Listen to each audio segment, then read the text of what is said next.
We are the people. Hello, Chaz. I can't believe it. This news has been going viral online in the past few hours. No one expected this. It's been a busy day at Ibrox Stadium. The news this afternoon is causing quite a stir, and I'm here to update you on what happened. But first, click the like button and subscribe to the channel if you're a true Rangers supporter. And let's get to the point. Rangers are undergoing a significant transformation this summer, focusing on rejuvenation and smart moves in the transfer market. The fans are tired of seeing the same familiar faces failing to take their chances at the club, and for many, this change is long overdue. Ibrox cannot settle for second place, and changes always follow domestic disappointments. But what's interesting here is the board's promise: more patience for a squad full of fresh blood, rather than persisting with players who have already shown weakness in crucial moments of the Scottish Premiership. As part of this new approach, the club has announced that the transfer strategy will focus on young talents with emerging profiles, with the intention of developing them and selling them for big profits in the future. This marks a clear shift from the previous model, where Rangers heavily invested in salaries for Championship players who often did not deliver as expected. Two Scottish internationals linked with Rangers this summer have ended up moving to Spain. For many, this should be celebrated at Ibrox. Throughout the summer, Rangers have been trying to strengthen the left side of their central defence. Among the names mentioned, free agent Scott McKenna,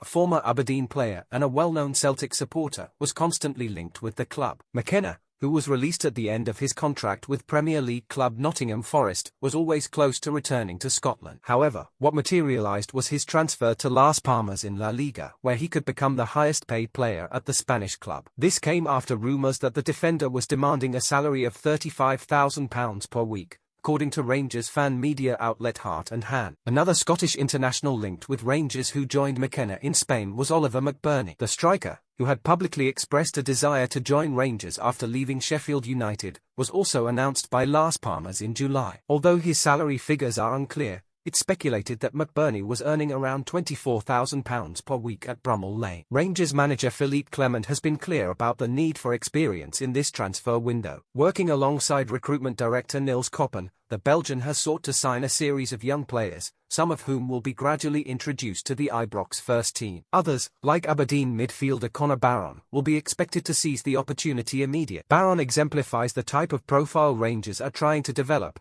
but the lack of experience in the squad is still an issue that needs to be addressed. Negotiations for players like Robin Propper are examples of smarter business than those involving McKenna or McBurnie. By avoiding spending around £60,000 per week on wages, Rangers are signalling that they won't waste resources bringing them to Ibrox. Now, the big question for us fans is, will this new approach bear the fruits we've been waiting for? Or are we taking too much of a risk by not bringing in more experienced players? The fans must have patience and trust that this change is what will bring us back to the top. Leave your comment below and share your opinion on Rangers' new strategy. Are we on the right track?